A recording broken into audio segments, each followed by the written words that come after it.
Okay, welcome to the fifth and final lecture in the arts thread of this course. And so what I want to do today is to ground the aesthetic question in a very particular space, which is the seafloor. And all along through this course, we've been trying to speak to the intersection between a political moment of accelerated climate change and an aesthetic regime. And by an aesthetic regime, I mean an aesthetic order, a way of ordering the politics through an evocation of forms. So right in the beginning of the course, we talked about ice and snow as a medium for thinking about language, for thinking about image, for thinking about story. With the Greenbelt movement, we were thinking of trees, the theater of the tree, as a space and a set of symbols that could allow the artist certain materials to negotiate in order to project the political message. And similarly, when we were looking at Even the Rain, we were looking at water as a medium. So what does it mean to go to the sea floor? It means a number of things. From a political point of view, it means to think about questions like the warming of the oceans, the acidification of the oceans, the bleaching of coral, the fate of war and climate refugees who drown. And all of these motifs are relevant to the art that we'll be looking at today.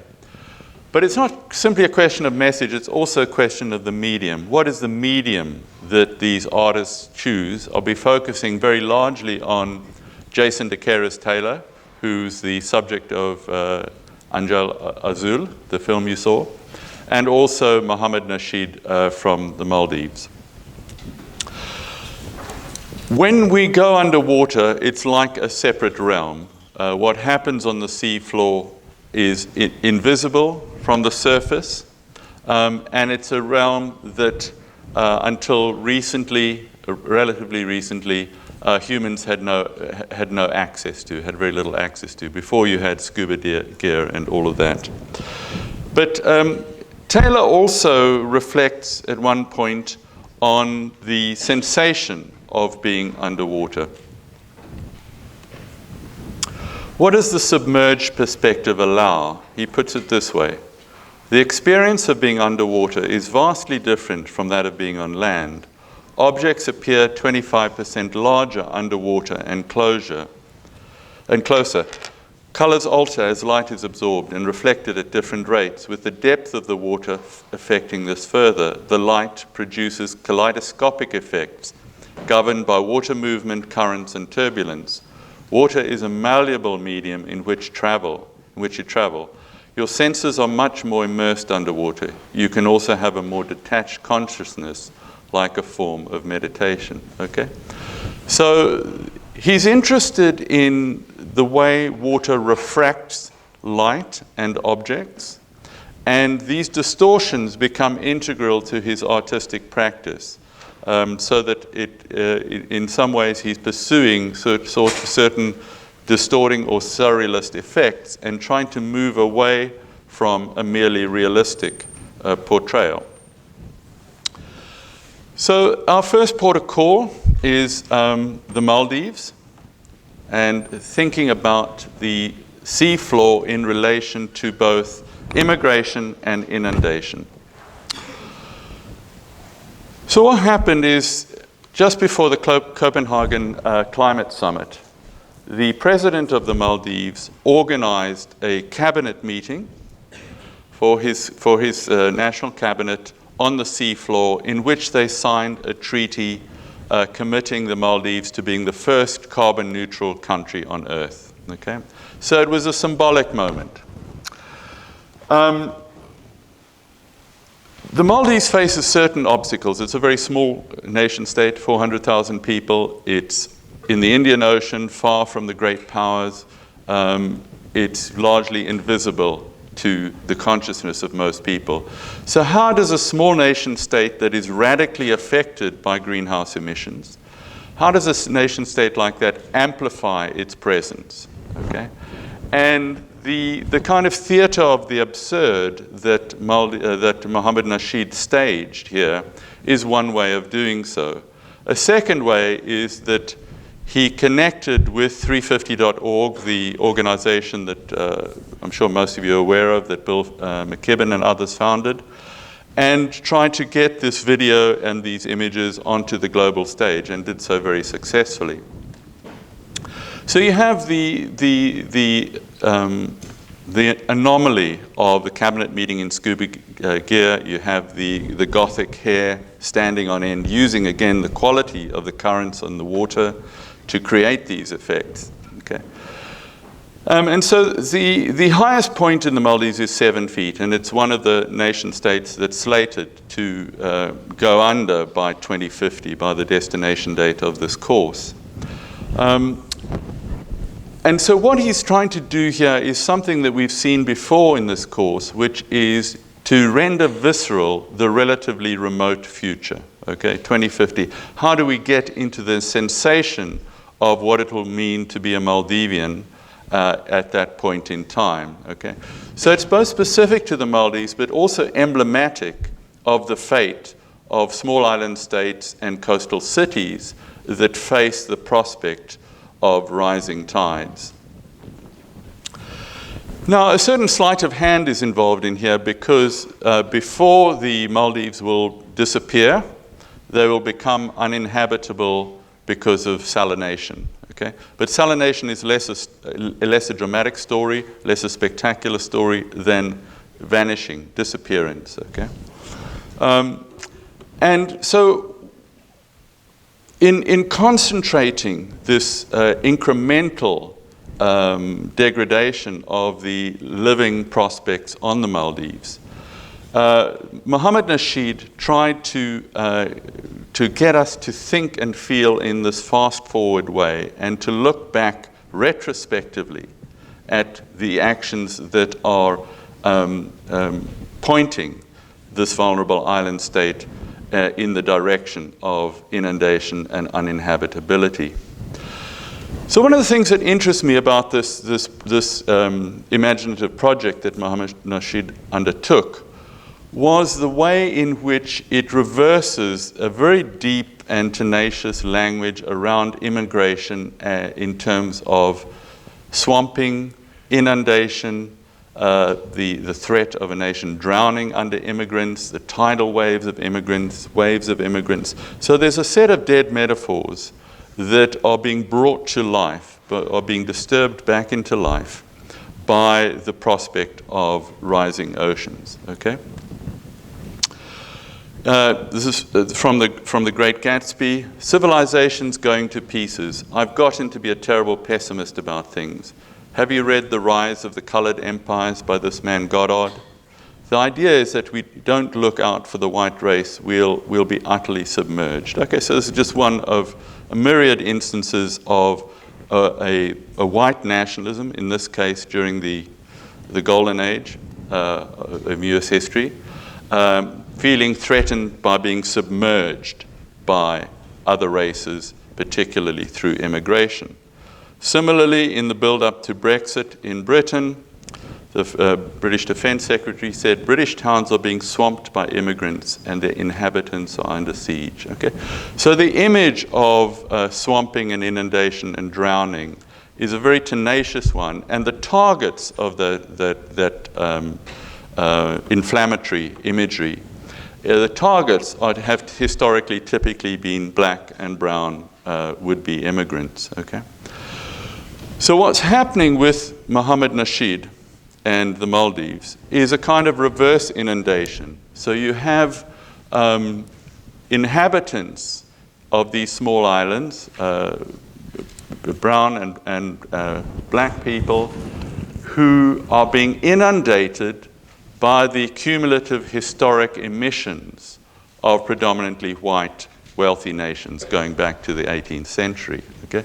So in a sense, he's flipping the imagery of inundation and swamping And the source, the threat of swamping, comes from disproportionately white wealth as opposed to the brown and black bodies knocking on the gates of the wealthier societies.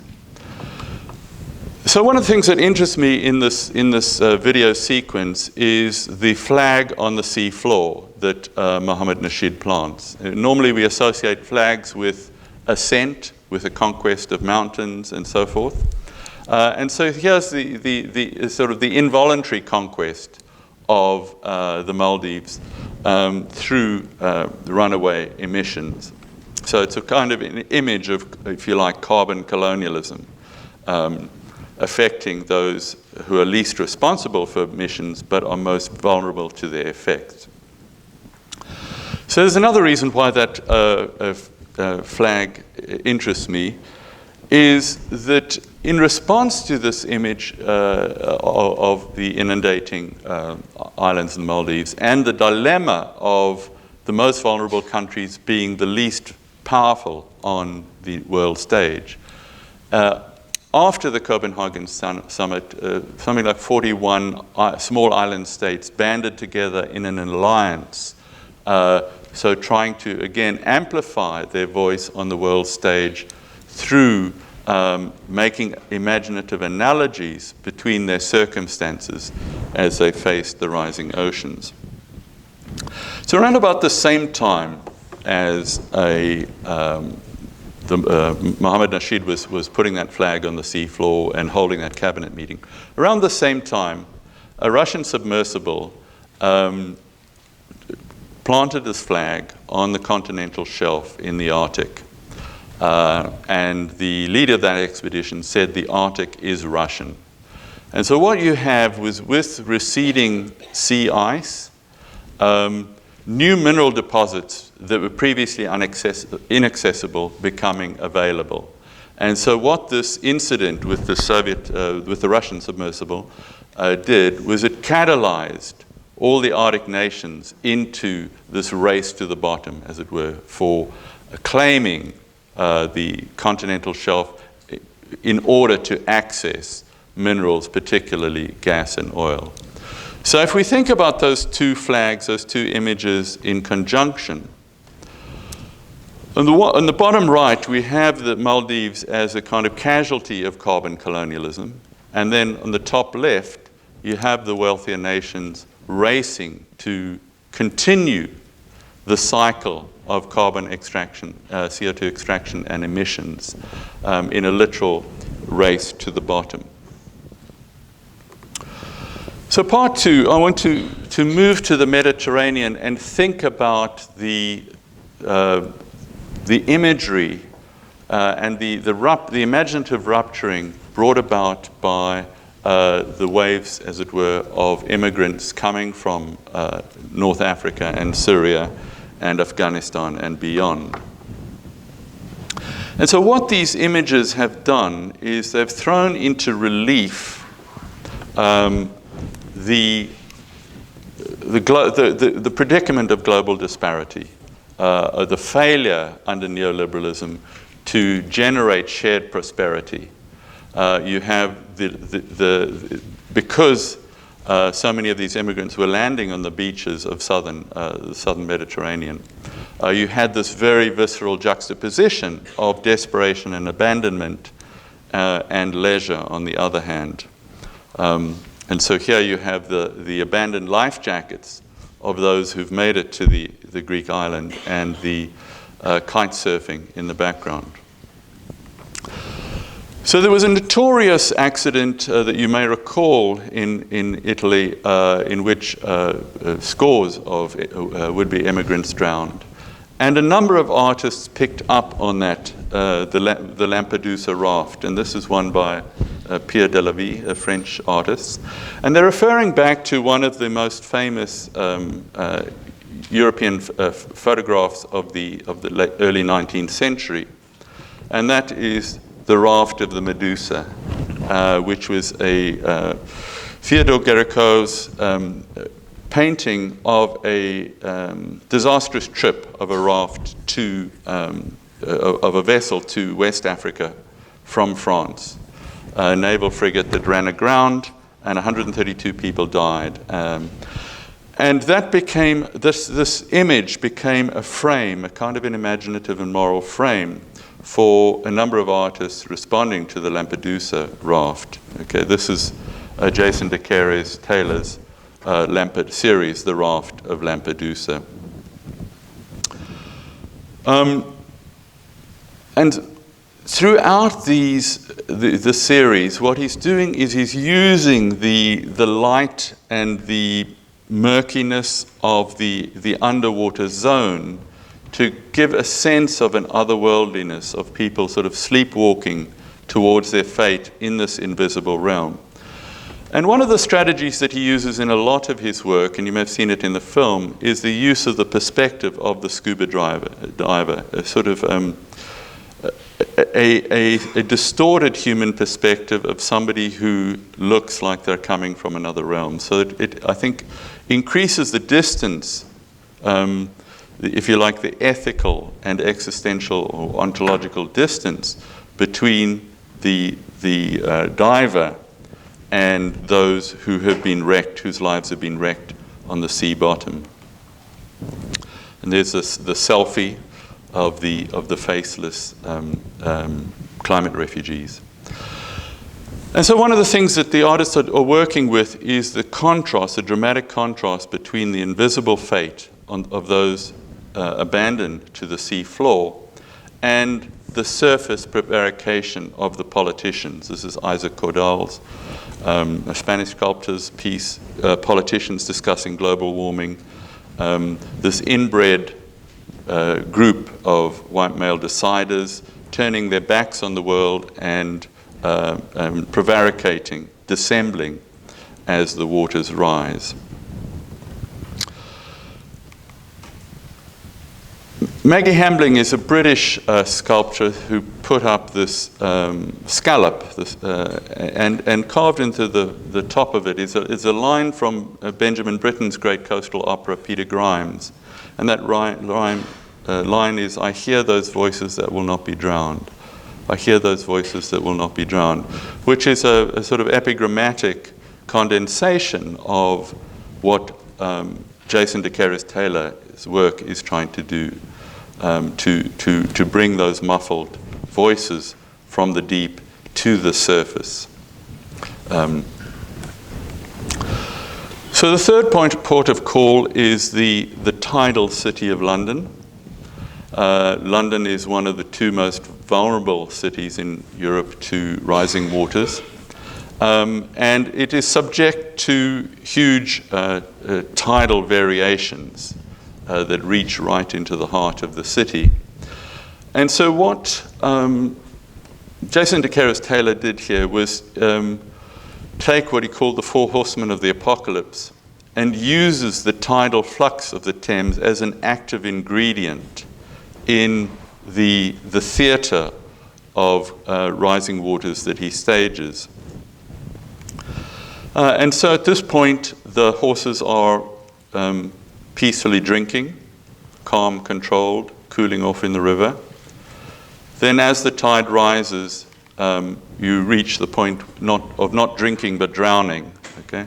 And so he's using the normal rhythmical movement of the tide to create a kind of a foreshadowing of the risk faced by the city, of getting us into that elusive future moment with a visceral sense of the threat of submergence. Foreshadowed futures, historical hauntings. This is another series by Jason de Carey's Taylor. And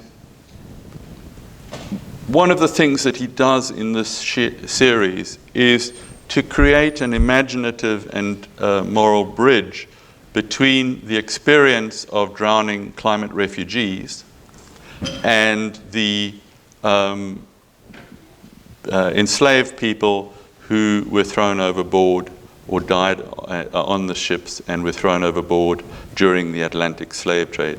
So it's impossible for him to think about the disposable people, the immigrants, left to their fate on the seafloor, without simultaneously thinking about the historic residue of the disposable people of enslavement. This is one of the images from a series that he put together in Grenada. And so there's this idea, as Elizabeth Lofrey has called it, of the Atlantic as an unmarked grave. And so what he's trying to do is to think through these two Atlantics, the Atlantic of the slave trade and the Atlantic of carbon colonialism, and these two different moments of colonialism, and the way the bones, the invisible bones, have accrued on the seafloor. Derek Walcott, the Nobel Prize-winning poet, put it this way: the Caribbean so choke with the dead, them corals, brain fire, sea fans, dead men's fingers, and then the dead men. I saw that the powdery sand was their bones, ground white from Senegal to San Salvador. Okay, so you have the shift here, which is one that many, many writers have made, from coral with its human-like features, the brain coral, the dead men's fingers, to the dead men themselves, to the legacy of the bones deposited on the seafloor during enslavement.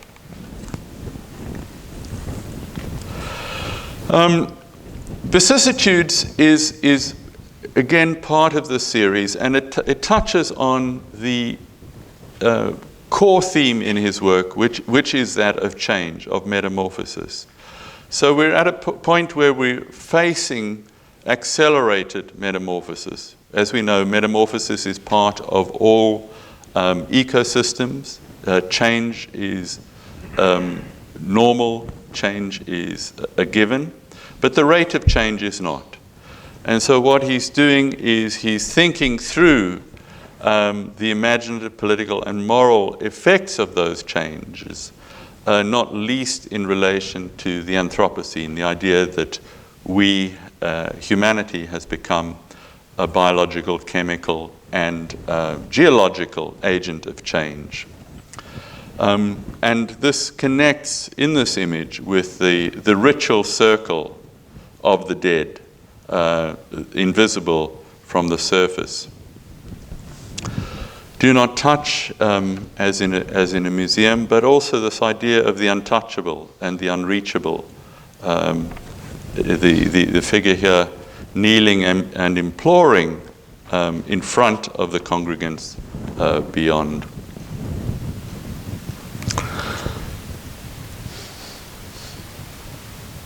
So one of the things that he's very interested is in the dynamism of coral. In other words, coral as an uncontrollable collaborator in the artistic process. And so he creates these statues and then at various intervals photographs their transformation. And this figure to me speaks of a kind of ancient yearning.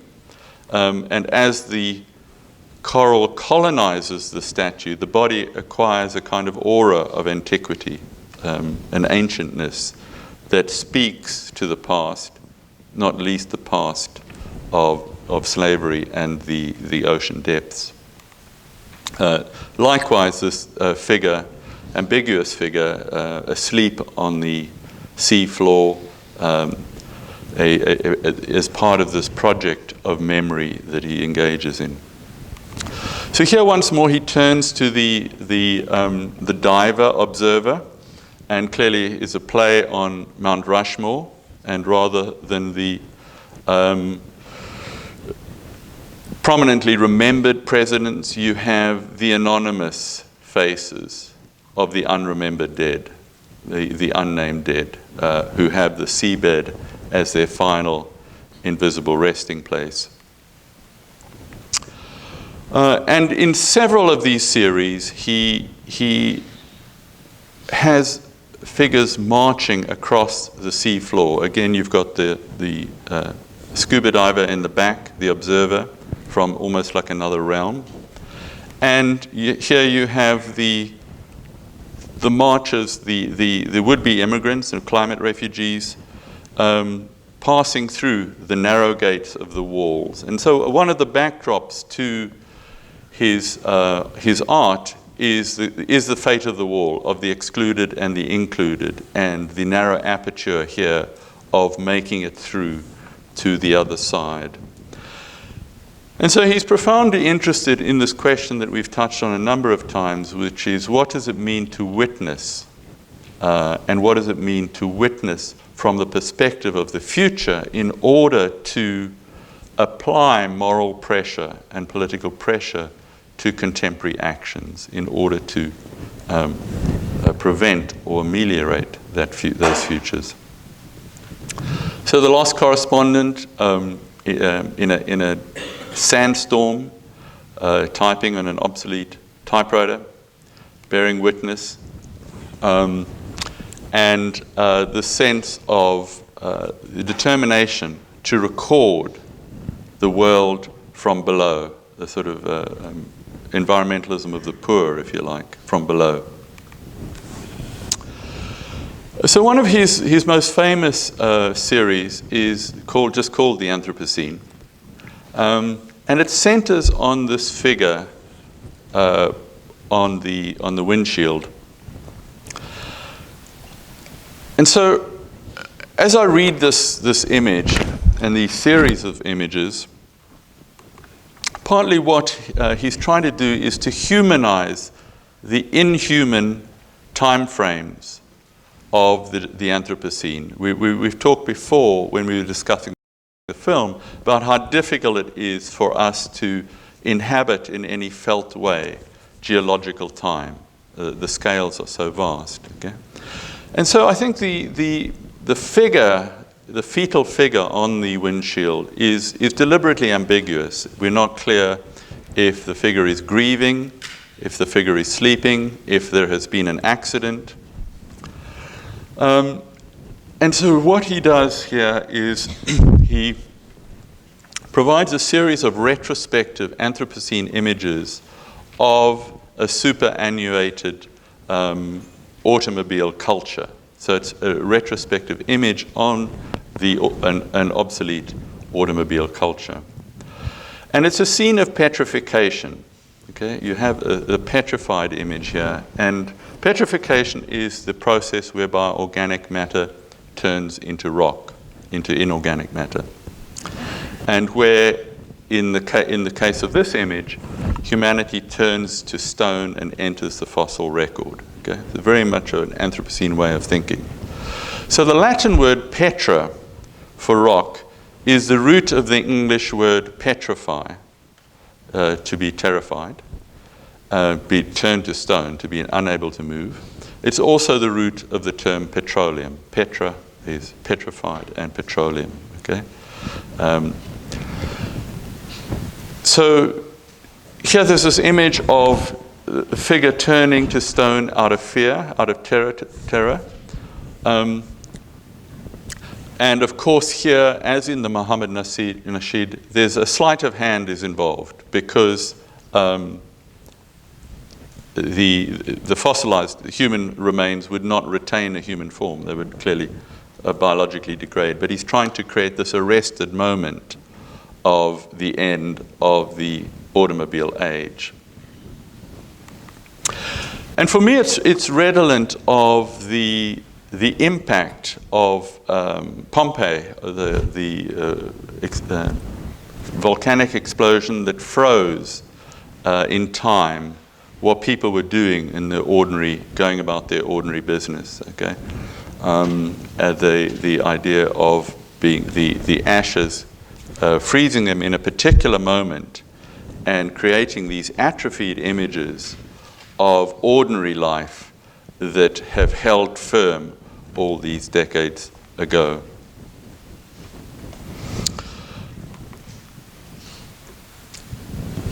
And here, I think he uses the scuba divers to great effect, because the distance between the scuba divers and the figure on the windshield is not only spatial, but it's temporal. They're looking back as if from a different moment in time at this relic culture, this automobile culture that is strange and residual. So the figures here, the figures on the surface looking down and the figure on the windshield are not coeval. They're not inhabiting. They're not contemporaneous. And so that the distance is not merely a spatial distance, but a distance possibly of millennia. And I think he uses the divers here and the illumination, the avenue of light, to create a kind of a transcendental aspect. They're almost sort of angelic in their suspendedness as they bear witness to the passing of this age, or to the found fossil, if you like, of this man on the vehicle. And because Jason de Taylor in his work is very alive to the perils of democratic unraveling and the perils imposed by the threat of populist authoritarianism and the impact that has on the tolerance of difference and migration in particular. To me, I read this image in relation to a statement of crisis by Walter Benjamin right at the beginning of fascism in 1939 in his thesis on the philosophy of history. And I'll just read it. Where we perceive a chain of events, the angel of history sees one single catastrophe that keeps piling ruin upon ruin and hurls it in front of his feet. The angel would like to stay to awaken the dead and make whole what has been smashed. But a storm is blowing from paradise. It has got caught in his wings with such violence that the angel can no longer close them. The storm irresistibly propels him into the future to which his back is turned, while the pile of debris before him grows skyward. This storm is what we call progress. And so I think it's useful to return to this image with Benjamin's, his perturbation, his petrification, if you like, in relation to authoritarianism's efforts to mobilize an idea of progress that is profoundly racist, that is profoundly discriminatory, that is ultimately genocidal.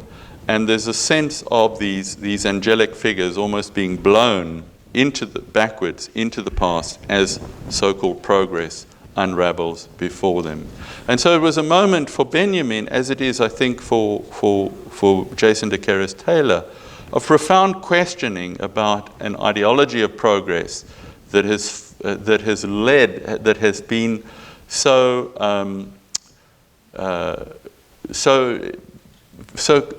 corrupted by disparity, if you like, by inequality, that the gulf between the excluded and the included is so wide that you have vast populations who are abandoned, not least through climate migration.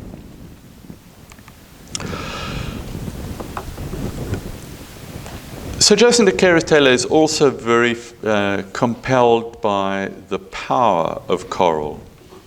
And he's not by any means the first artist to feel this way.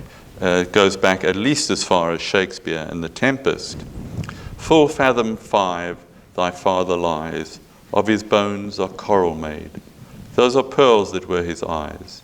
Nothing of him that doth fade, but doth suffer a sea change into something rich and strange. So this idea of a sea change, of a metamorphosis on the bottom of the sea, is crucial to Shakespeare and to many writers and artists who have followed him, in which the colors and the life and the vitality and the forms of coral create a kind of imaginative segue into the image of those who have drowned and descended to the sea floor. So what does coral offer the artist as both a subject and as a medium? Okay? So if we think of the medium first, what you have is a palette of very vivid colors. You have incredible formal variety and textual range. You have this underwater aura that de Keres-Taylor talked about in the beginning of this lecture, of the distorting effects of the underwater. The focus play of light from one direction only, from above. And dynamism, the process, the interplay between human and non-human agency, and human and non-human artistry. Okay? So one of the questions that we're trying to grapple with in this course and more broadly in the world is what is an acceptable or a survivable rate of change? If metamorphosis is a given, if it's also a given that we're experiencing accelerated evolution, we have institution after institution setting up centers for the study of rapid evolution. How rapid is too rapid? How rapid is rapid enough?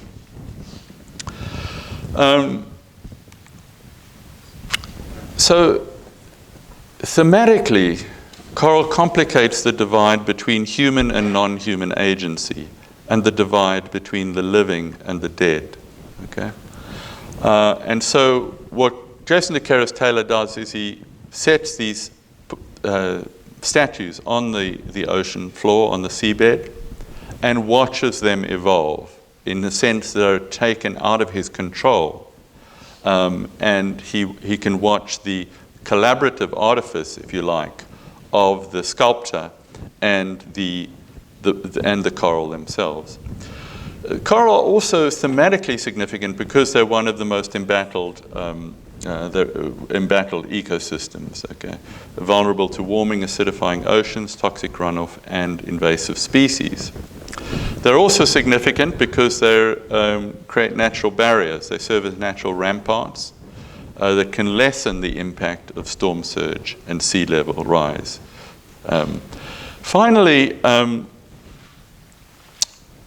coral are emblematic of cooperation, of symbiosis, where you have an invertebrate animal hosting an algae that captures nutrients and provides color and the rebuilding materials necessary for coral reefs to remain alive and to repair themselves.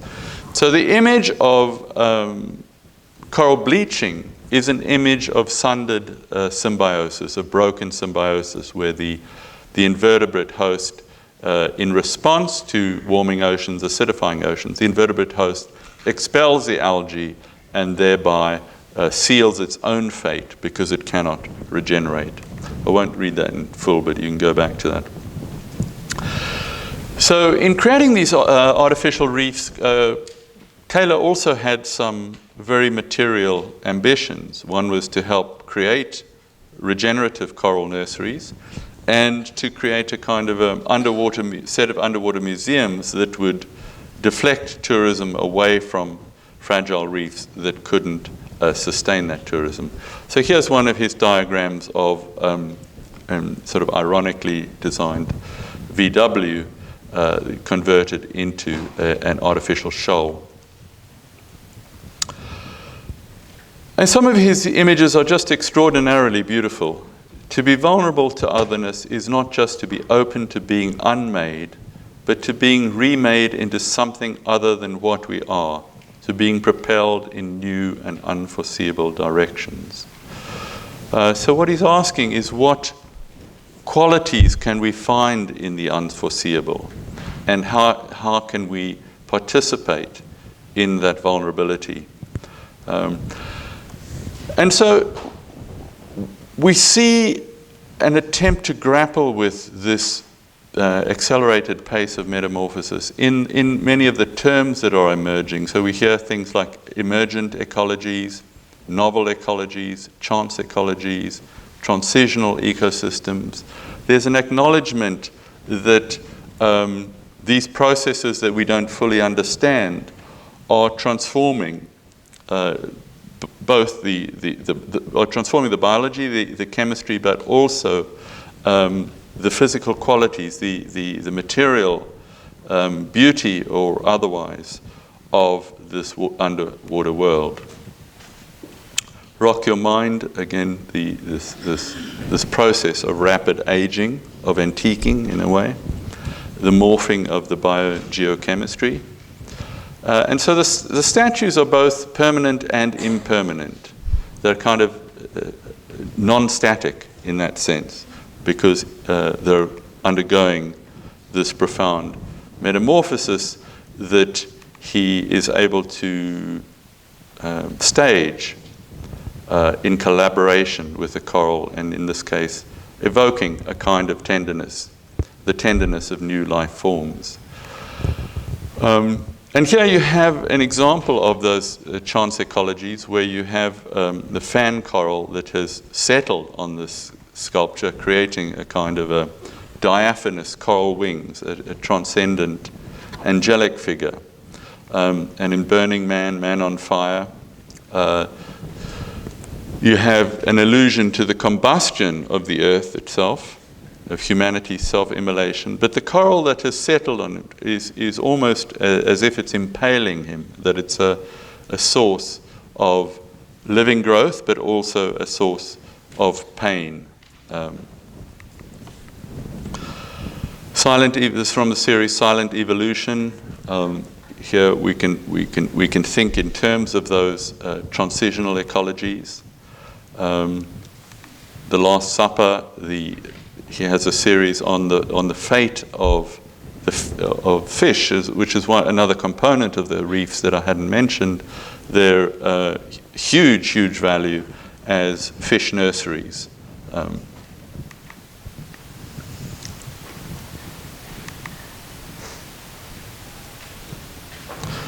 The sense of the interplay between a fossilized human world and a world still of beauty and fecundity. Inertia is a series that implies something similar to that image of the politicians up to their neck in debate over climate change. So inertia here is a sense of passing the time, watching the TV, the distraction from the real issues. But even here, the TV becomes encrusted with time, and even inertia, in a sense, becomes dynamic, the coral overtaking the screen.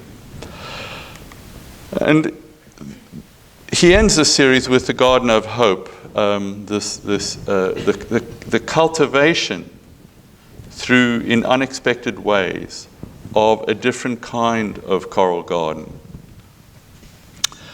And this image reminds me of something that Wendell Pierce said, the actor Wendell Pierce. Art doesn't give us life's answers as much as it gives us the power to live life's questions.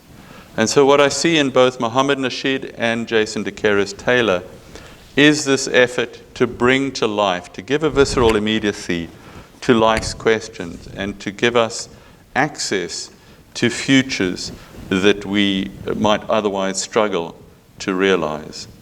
And I want to close with this image by one of my favorite artists, Edouard Duval-Carrière, who's a Haitian-American artist, lives in Miami. And to me, it's a very powerful image, a very vivid image of the transatlantic experience of violent displacement. Yet here, the enslaved person straddles the two oceans and upholds the environment in an act of both transport and stewardship, as one legacy of that vast and violent displacement. Okay, thank you very much.